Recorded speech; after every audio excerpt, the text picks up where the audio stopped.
ఇక మంగ్లీ బర్త్డే వేడుకల్లో విదేశీ మద్యం. త్రిపుర రిసార్టులో అనుమతి లేని పార్టీ. స్థానికుల ఫిర్యాదుతో చేవెళ్ల రాజేంద్రనగర్ ఎస్ఓటి పోలీసుల దాడులు. మంగ్లీ సహా మరో ముగ్గురిపైన కేసు. రిసార్ట్ పైన కూడా వీడియోలు తీయొద్దంటూ అధికారులకు మంగ్లీ. బిగ్ బాస్ ఫేమ్ దివి వార్నింగ్. పార్టీలో పాల్గొన్న వారికి డ్రగ్ టెస్టులు, ఒకరికి పాజిటివ్.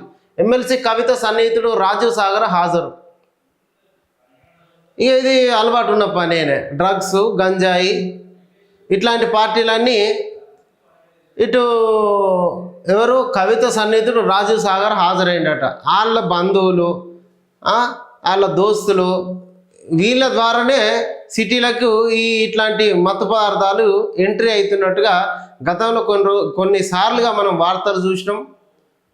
చాలా వార్తల్లో వాళ్ళ సంబంధికులు నిందితులుగా ఉన్నటువంటి వార్తలను మనం చూసినాం. ఇక నిన్న మంగ్లీ, ఇక మంగ్లీ మ్యాక్సిమం ఇక్కడ కాసార్ల శ్యామట, ఈయన కూడా ఉన్నాడు. అయితే ఈ మంగ్లీ వాళ్ళతోటే, బీఆర్ఎస్ పార్టీ వాళ్ళతోటే ఎక్కువ సాన్నిహిత్యంగా ఉంటుంది. అంత మనకు తెలుసు. ఎందుకంటే బీఆర్ఎస్ పార్టీ సంబంధించినటువంటి ఏ మీటింగ్ పైన అయినా కూడా మంగ్లీ ఆటపాటలతోటి జర జోష్ నింపుతుంది. అది మనం చూసినాం.